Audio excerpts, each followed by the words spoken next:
দলের দখল চেয়ে নির্বাচন কমিশনের কাছে প্রয়োজনীয় নথি দিল তৃণমূলের দুই গোষ্ঠী। কালীঘাটপন্থী তৃণমূলের ৩ সাংসদ নির্বাচন কমিশনে নথি জমা দিলেন। আইনজীবীর হাত দিয়ে নথি পাঠালেন তৃণমূলের বিদ্রোহী বিধায়করাও। তৃণমূলের দখল কার হাতে?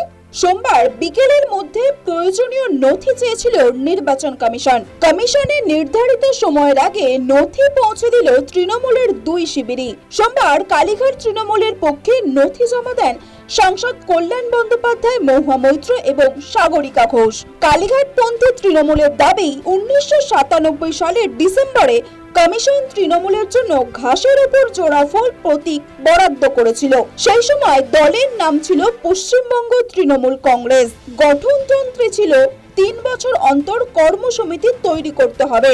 পরে 2000 সালে দলের নাম হয় সর্বভারতীয় তৃণমূল কংগ্রেস। সেই নামেও কমিশন সিলমোহর দিয়েছিল। পরে গঠনতন্ত্র সংশোধন করে কর্মসমিতি তৈরির সময়সীমা নির্ধারণ হয় 4 বছর অন্তর। আর এই চুক্তির ওপর ভিত্তি করে কালীঘাটপন্থী তৃণমূলের দাবি, তারা পোক্ত জায়গায় রয়েছেন। আমি আছি, মহুয়া মৈত্র আছে এবং সাগরিকা ঘোষ রয়েছে। আমরা 3 জন এমপি আজকে এসে জমা দিয়েছি আমাদের রিপ্লাই, যেটা ইলেকশন কমিশন চেয়েছিল, যেটা ঋতুব্রত ব্যানার্জিরা ক্লেম করেছিল, অ্যালেজ ক্লেম দ্যাট ওরা একটা all India Trinamool Congress form করেছে, তার উত্তর। প্রথমত তারা কি বলছে? তারা বলছে যে 3 বছর হয়ে গেছে, 2022 থেকে 3 বছর হয়ে গেছে। তারা 3 বছর হয়ে গেলে লাইভ চলে গেছে এআইটিসি অ্যাজ ওয়ার্কিং কমিটি।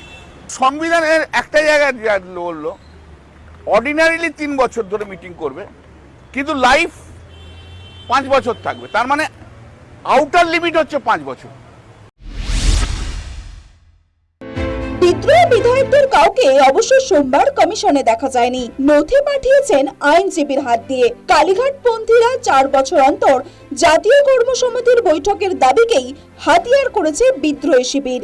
বিদ্রোহীদের দাবি 4 নয়, জাতীয় কর্মসমিতির বৈঠক করতে হয় 3 বছর অন্তর।